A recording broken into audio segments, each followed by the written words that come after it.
podcast, Anna. Thank you for inviting me. Yeah, it's awesome. So I don't know if you can see him in the background, but Dom Levy is with us. I guess he'll be joining probably for the performance at the end. Yep. So it's good to see Dom again from Fat Mezz. He was a couple of episodes ago, so good stuff.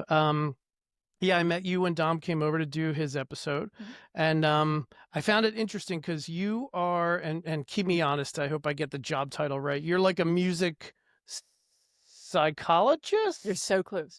Music therapist. Music But therapist. I do work in a psych hospital. Okay, cool. All right. So So like I remember back in the day, like when I was in college, I was always like, what am I going to do with my life and all that stuff. And like music therapist kind of came up as an option. I really liked my psychology classes and stuff. And obviously I've always been into music, but it, just like every other kind of idea that I had when I was in college, they all just kind of, went out the window sooner or later. So I was interested when you said that you did that. I was like, oh, I've always kind of wanted to learn about that field. So I'm really happy you're here so I can kind of get an education. So yeah, I will geek out about it. all right, let's do it. I'm Let's do it. So how did you get into that field? Is it something that you wanted to do a long time ago or something you kind of fell into? Definitely something that I fell into. Okay. Originally, when I went to school, back in 2018, I went to University of the Arts before it shut down. Yep. And I went for musical theater. Mhm. I was there for 2 years. And after determining that that wasn't for me, I had my existential crisis, as I called it, and was trying to figure out, like, all right, what do I want to do? Where do I want to go? Yep. And my minor at the time was in art therapy. And I figured, okay, I love art therapy, but I don't want to give up music. Okay. What does that entail? So I looked more into music therapy, and my aunt at the time, she was working at Bancroft Neuro Rehab in Cherry Hill. Yep. And there was a music therapist there. Cool. So she put me in contact with her. We talked about the field, and after that conversation, I kind of just figured, you know what, let me Hail Mary try this. Yeah, right. I'll save it for me, and it really was the perfect fit. Okay, cool. How did you, like, do you have to, is it something, I assume it's something you have to get a degree or certified in? Like, what kind of credentials do you need to be a music therapist? Yeah, so you need, there's multiple ways to go about it. The way that I went about it is I have a bachelor's degree. Okay. So you need bachelor's degree minimum. Mhm.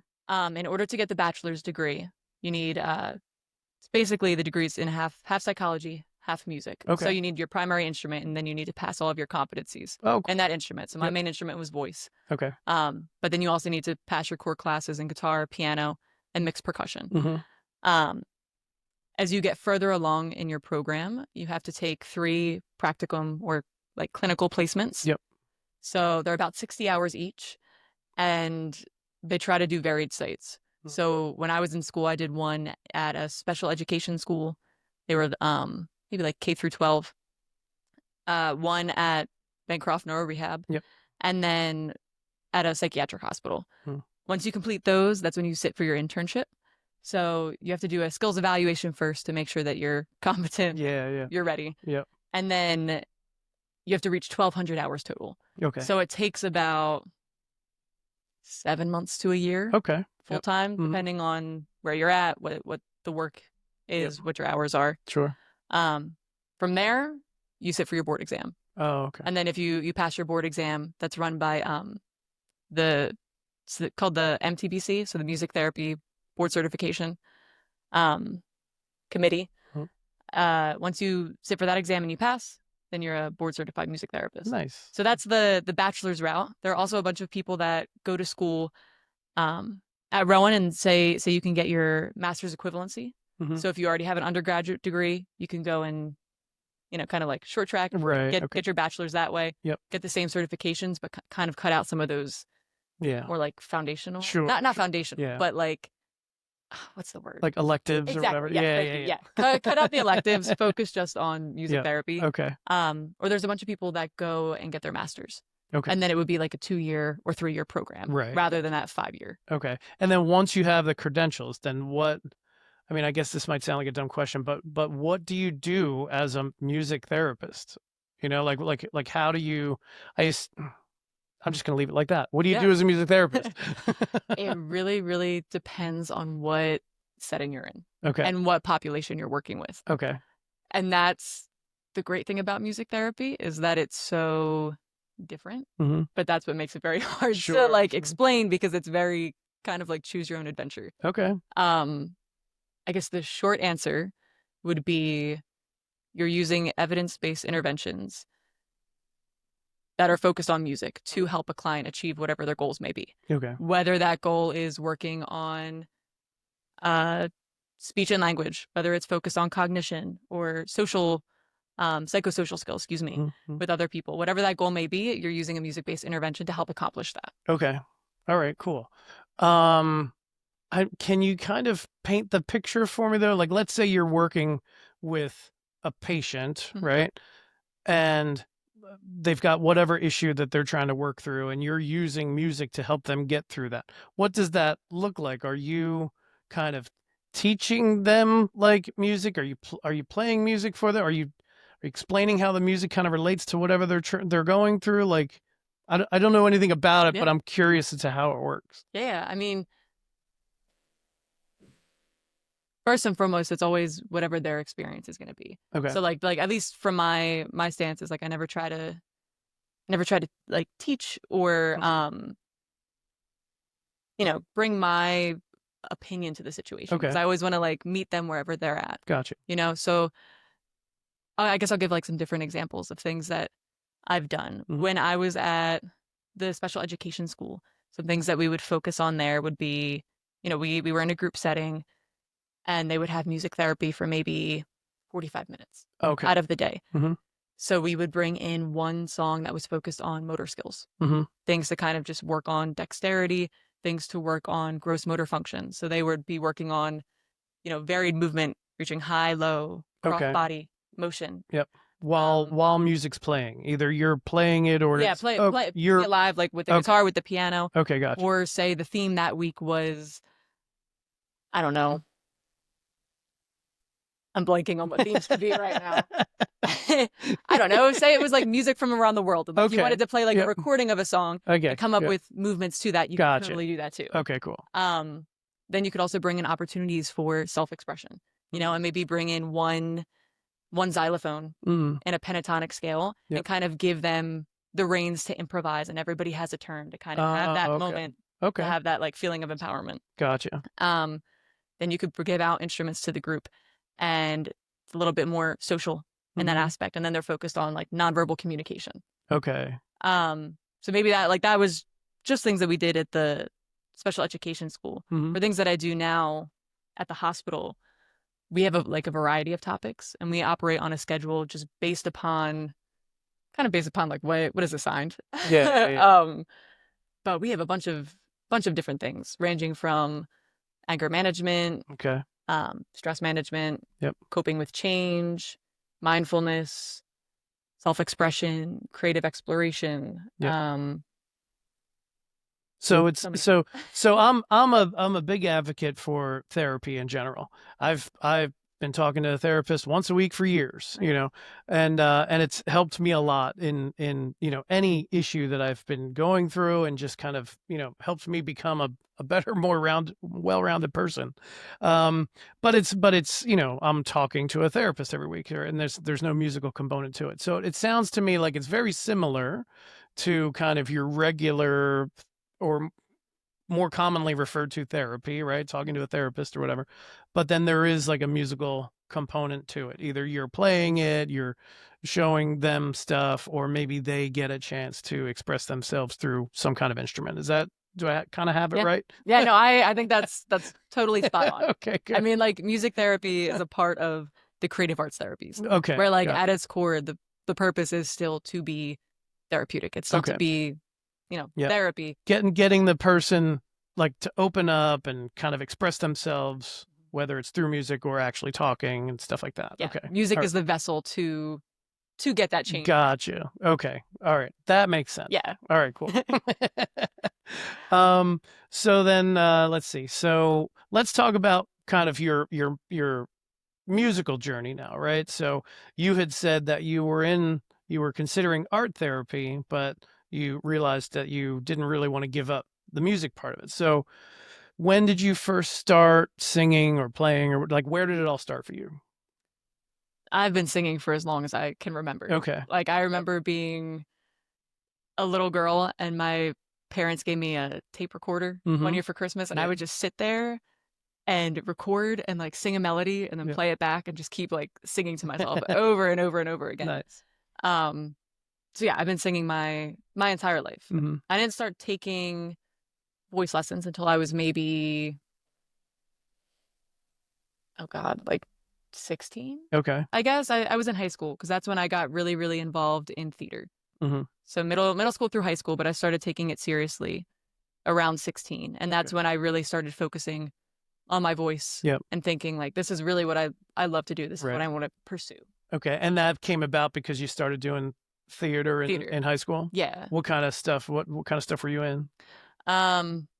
First musical I was in back in middle school was something called like Seussical. Oh yeah, Seussical. Yeah. I've heard of it. Yep, I was one of the Wickersham brothers.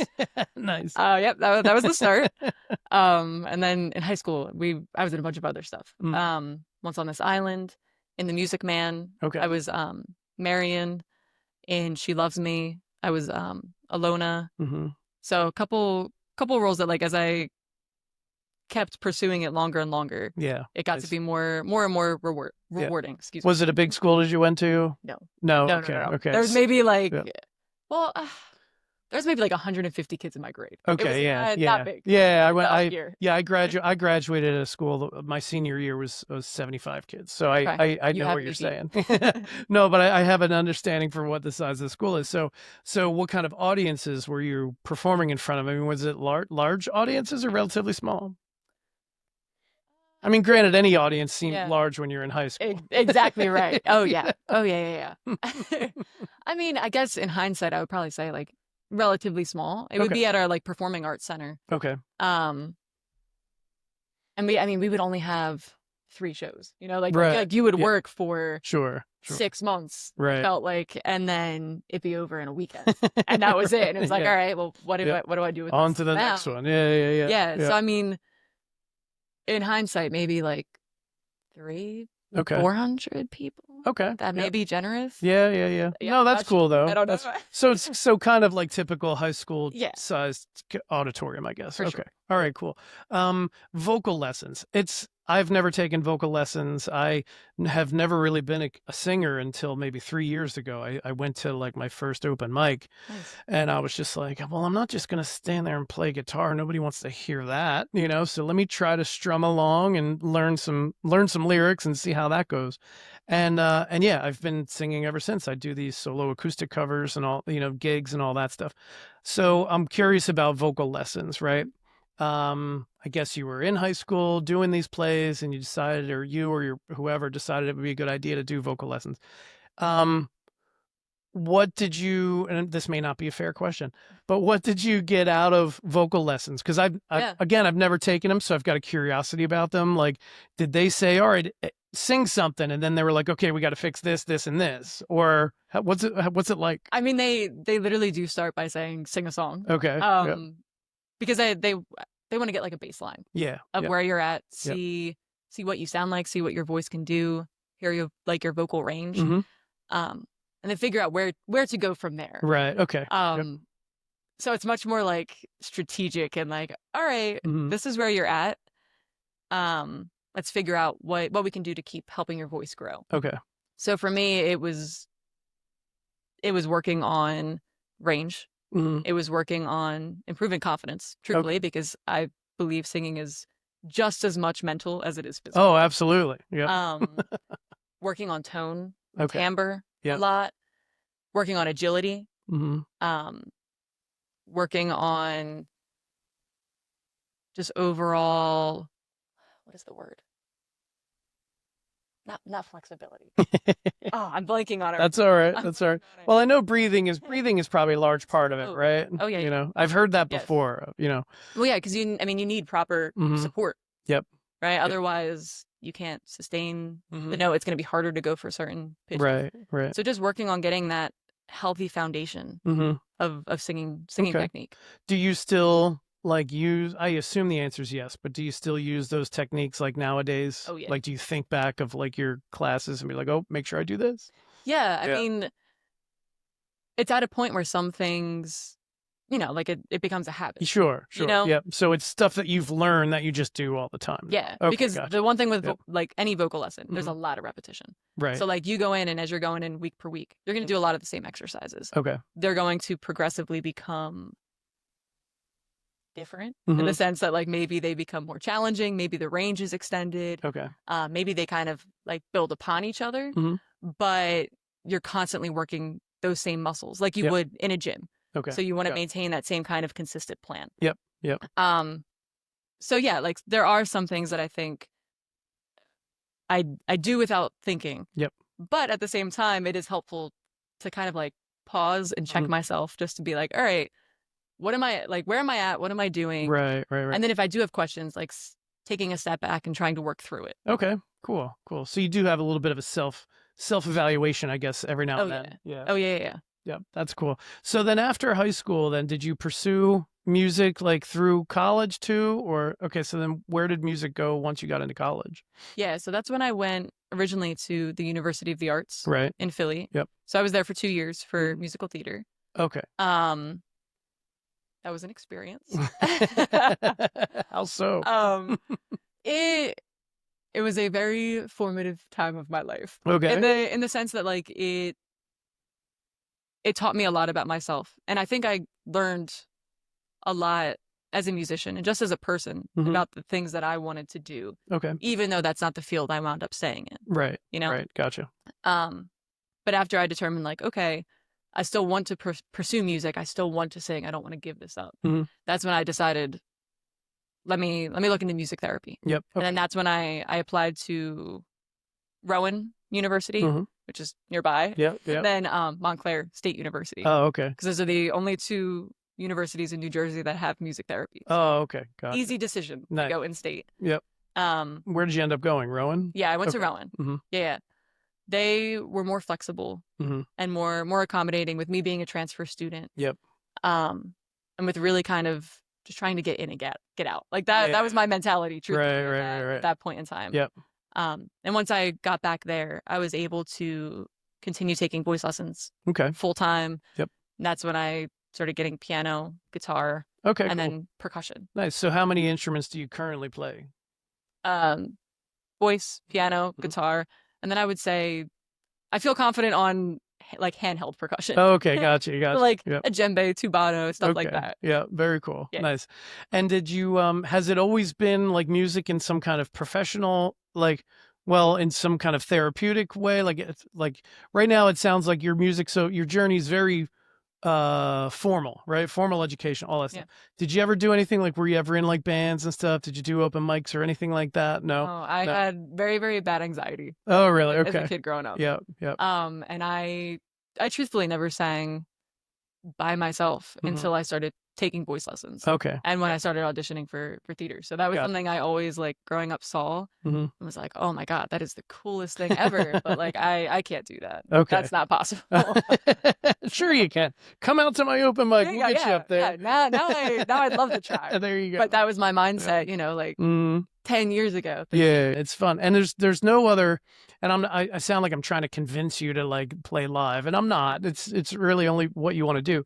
But yeah, there's nothing quite like it. I'm sure Dom's told you. I mean, when you're up on stage, and you know, what other job can you go to where people clap every time you walk into the room?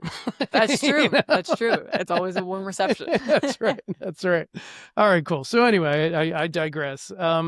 So I know last time you were here, we did, you know, we were talking about you being on the podcast, you know, because of copyright reasons. If you're going to perform, it's got to be original songs. So you do have some original songs, right? Yeah. How long have you been writing music?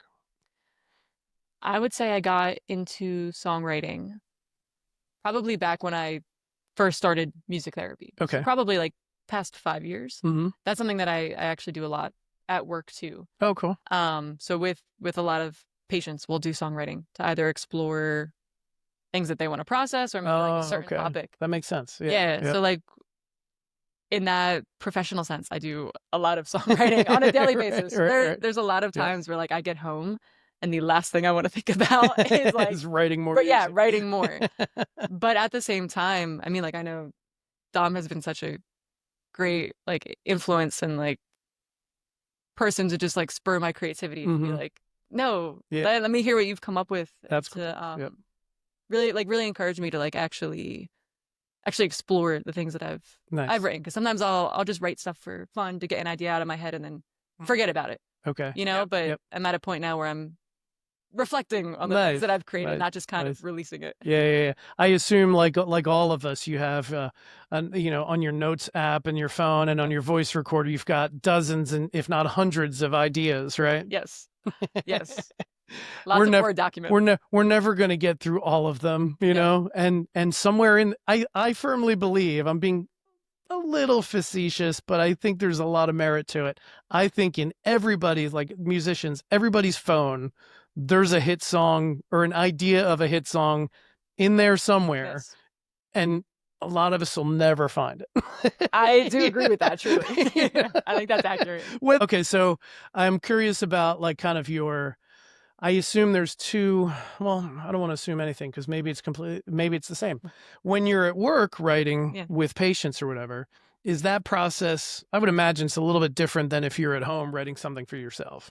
Yeah. Okay, so Yeah. so tell me about the two ways of writing that you do. Yeah. I mean, I guess maybe it follows the same type of format. Yeah, I guess where like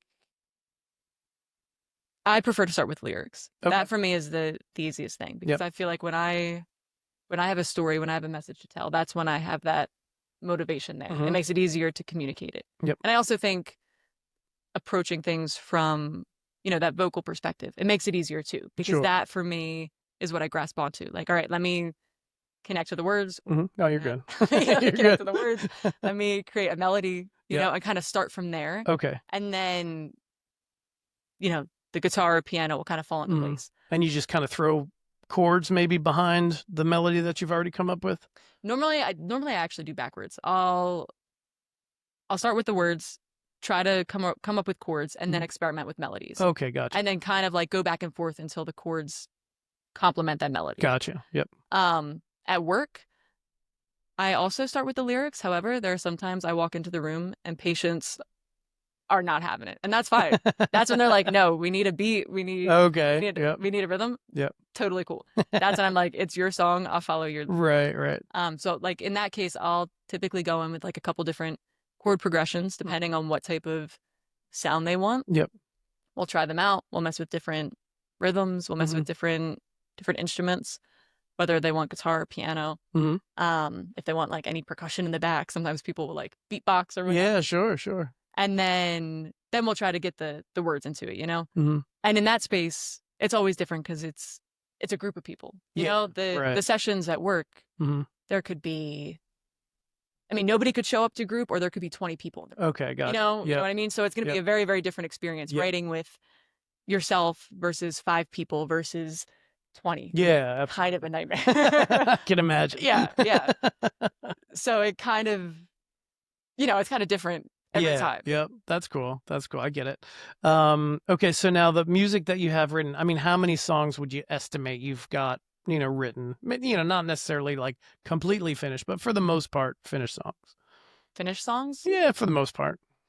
That I like, probably 2. 2. Okay. if I'm entirely honest with you. Yeah. Only 2. Because there's a lot more I've written. And I'm like, yeah, that's an idea. Okay. And then I let it go. Right. I hear you. I'm the same way.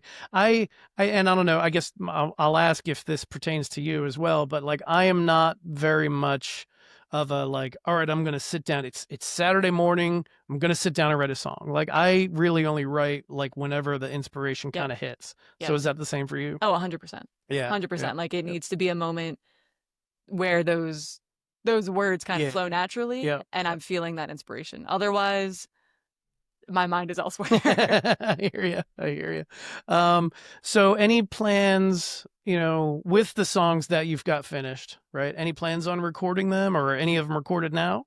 None of them are recorded now. Okay. I'm not against it. I'll be totally honest. It's not something I previously like considered or thought of. I know it's something Dom has mentioned and talked about, which would be fun. I mean, like playing the song with him is a lot of fun. For me, it makes it like a lot more meaningful. So I'm definitely not against it. It's not off the Okay. table. All right, cool. Well, I mean, this will be recorded today, Yep. so afterwards I can send you the WAV file, and if you want to release it, go ahead and There we release go. Yeah. Yeah. it. This It'll is be step easy. one. It'll already be recorded. You just throw it up there then. That's all. You're right. You're right. Anyway, that's cool. So what do you think the plans are? I mean, we're about halfway through the year, right? Mhm. What do you think the plans are for 2025 musically? Do you have, or even beyond, do you have anything kind of on the horizon that you would like to do in your own personal music journey, or is it still kind of all very much centered around work? I think it is mostly centered Mm. around work, if I'm totally honest. Mhm. I do want to continue writing. Yep. I wanna get myself back into that because at the start of the year, I was feeling really, really creative. So I want to see if I can maybe get back in touch with that. Okay. Um, and it's always been hard for me to find that balance between, music for me as an Mhm. outlet versus music for work, which is still Right. fulfilling, Yeah. but Yep. it has that like different Sure. different feeling Sure. to it. Sure. Yep. So really trying to prioritize that Mhm. and reconnect with that. Yep. I mean, at work, I just had an intern who has just begun their internship. Mhm. So working on like being a supervisor for them. Oh, They're okay. learning more about the field. Right. Right. Right. Um, Trying to figure out what I want to do with grad school Okay. one day. Yeah. Yeah. Yeah. Yep. Uh, and yeah, Okay. yeah, I think those are my current Gotcha. Yep. goals. As a music therapist, are you an employer? Like, do you work for a company, or are you kind of like uh subcontractor? Like, um yeah, are you an employee, and is there an opportunity to maybe have your own like private practice as a music Mhm. therapist? Yeah. So right now I work for an organization. I Okay. work for a psychiatric hospital Yep. in the area. Hmm. I do also do subcontract work Oh, with a okay. music therapist who's Gotcha. based out of this area. So I see Okay. a couple individual clients Okay. through him, Yep. which is a nice change of pace because Sure, it I bet. switches it up from Yeah. typical setting, typical amount of people in a session. Hmm. Um, so yeah, Yeah. there are people that either work for businesses, for Right. different organizations, whether it's schools, nursing Mhm. homes, hospitals, or they do private work or Okay. contract work. Gotcha. Yeah, if I wanted to one day start my own business, Yep. I could do that. Nice. Um, I don't know if that's in the cards legally. There's a lot of Oh, yeah, I would things imagine. with the, Yeah. therapy side of stuff that Sure. are kind of overwhelming, Yeah, but I bet. it is worth it if that's Okay. what somebody wants. Yep. Very cool. But yeah, Very so cool. I've just been navigating the balance between Yep. subcontract and Yeah, and yeah, then yeah. the 9 Yep. to 5. Yeah, I hear you. You got to pay those bills, right? All right, cool.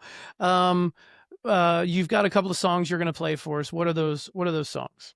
Well, I'm gonna do one. Oh, okay. All right. Yeah, yeah. Yep. So I'm gonna do one song. It's called Charlotte, Hmm. and it's a song that I wrote actually based on a session that I had at work. Oh, okay. Yep. We're not Um, violating HIPAA no, laws, are we? no, I promise you. I promise you. No HIPAA violations today. Okay. None. The names have been changed to protect the innocent. Yes. No. The name of the song is called Charlotte, and I can promise you that is not a name that Okay. I think I've ever encountered at work. All If right. I'm entirely honest. But it's a song where I can remember sitting in this room and having the session with a patient who Mhm. just wanted to play guitar Okay. while they were at the hospital.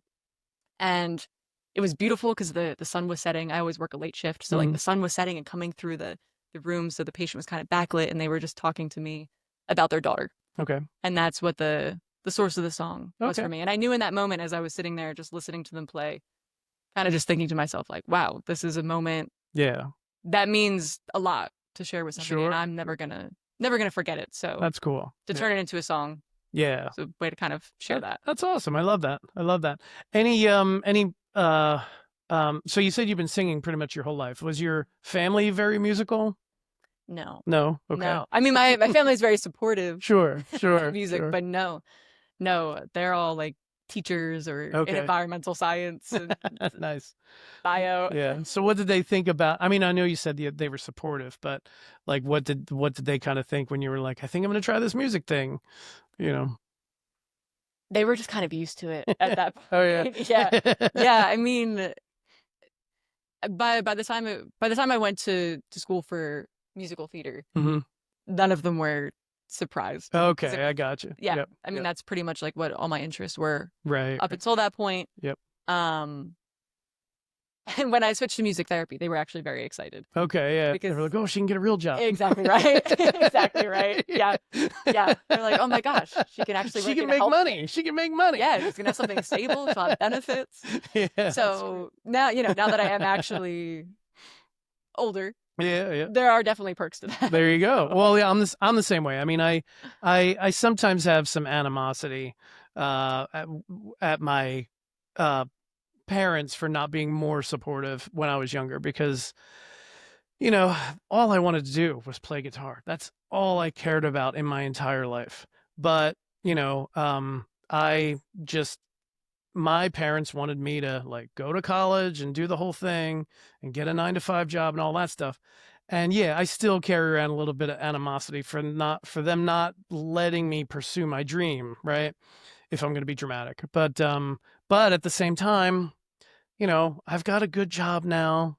I can now afford to kind of pursue my dream. Sure, it's 30 years later than I wanted to, but I'm doing it now and I can support myself and my kids and all that stuff. So I don't know. It's kind of like I can't get too mad at the fact that I've got a bachelor's degree and lots of work experience in the corporate Yeah. world and all that stuff. So it is what it is.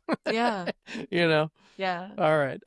Before we get to the performance, Hannah, is there anything else that you maybe wanted to talk about or promote or let our listeners know kind of about you? Or did we cover everything?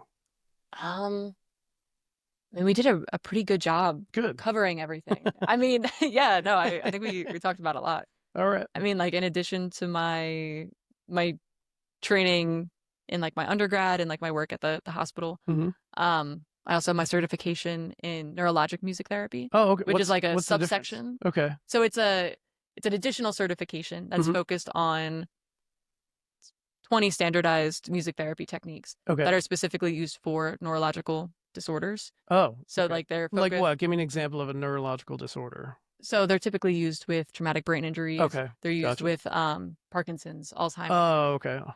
Oh, yeah. Alzheimer's epilepsy. is a big deal. That like I'm a I don't know what a proponent for anything that helps find a cure for Yeah. Alzheimer's because I've been affected by that certainly in Yeah. my family. Yeah. Yep. That's a very, very challenging one. I've seen I guess sorry, I don't mean to interrupt, Okay. but like I've seen the videos on like Instagram where like some guy who might be like 90 years old, severe dementia, Alzheimer's, all that stuff, practically catatonic, and then you put a piano in front of him and he just starts playing some song that he played 60 years ago. Yeah. Is that real? Have you kind of seen that in the real world? Oh yeah. Have you Yeah, really? yeah. I Yeah. mean, maybe like the closest example that I've seen is somebody who had a TBI Mhm. and their expressive speech was greatly affected because they had aphasia due to the Okay. type of brain injury that they had. Yep. And to have a conversation wasn't possible. Mm. To sing Okay. a song that they know well, Yep. not Really? not an issue. Could sing it without any real issues. Yeah. I mean, that's crazy. Yeah. So I don't like, mean to use crazy, sorry. no, that's okay. But yeah, I mean, it's one of those things where like in the moment you're like, wow, this is kind of magical. What the heck? Like this unlocked, it feels like this part of this person that maybe they didn't have access to. It's really interesting. I remember as a kid, I forget, I'm sure somebody listening to this knows the guy's name, but there was like a country artist way back in the day who, when he spoke, he stuttered. Mhm. So in like interviews, he would be stuttering. And I was literally like, I don't know, 8 years old when I saw this guy on TV. And I remember asking my dad, like, he's a singer? How can he be a singer? And my dad was like, when he sings, he doesn't stutter. And I'm like, really? Like, is that possible? And then like on TV, he did it. And I was like, oh my God, Yeah. So it's really kind of interesting, like the whole music therapy and how music is, unlocks, just like you said, it unlocks parts of the brain that, I don't know. Or, I don't know. I'm fascinated by the whole thing. Yeah. I mean, there's one technique in NMT called rhythmic speech cueing Okay. that like is used with people that maybe have fluency disorders. Okay. Like Yep. stuttering, Yep. where they're focused on pacing and like using rhythm to more accurately recall words or Okay. I guess better easily recall Right. words and work Yeah. on pacing. Yeah, And that's stuff, interesting. so- That's cool. It's really interesting. Really interesting. Yep. Thank you very much for being on the podcast. I appreciate it. Yeah, thank you so much. It's All been fun. Good evening. We're Simon and Garfunkel. Yes. This is my song, Charlotte.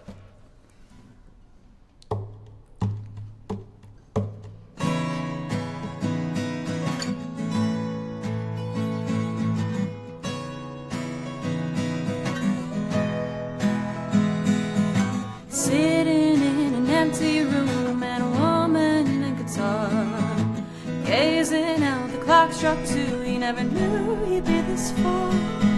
The evening sun illuminates, its gold conceals his pain. For he turns inside and shields his eye when he says his daughter's name. Charlotte,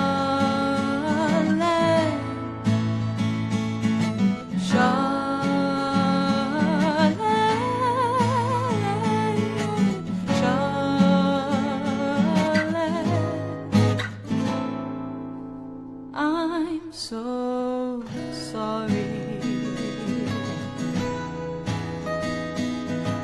Even now he cannot see that it's all inside his head.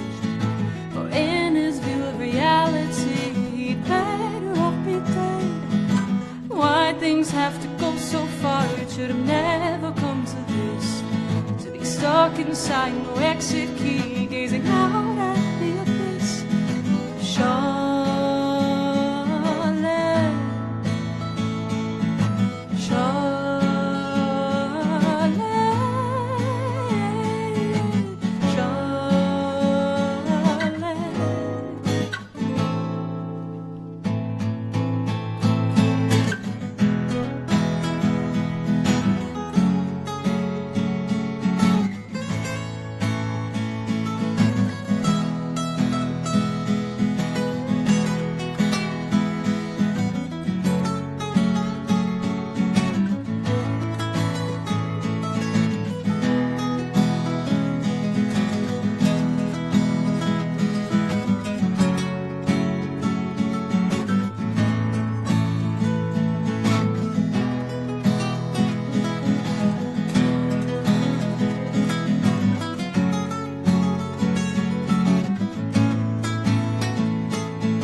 at least the song can soothe his heart while carrying shame. He knows that when he goes back home, things will never be the same. He ignores that thought to stare ahead, his little girl in his mind. To hold her hand, to braid her hair, now he has nothing but time. Charlotte,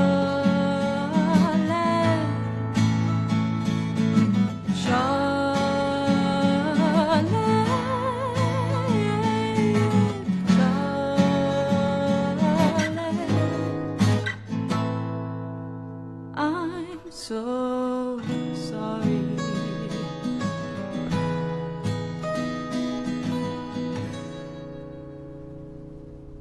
All right, nice. That's great. Good job. That was the best version we've done so I far. think so. We got through it. And I didn't so- mess it up like the other day. No, you did good. You did good.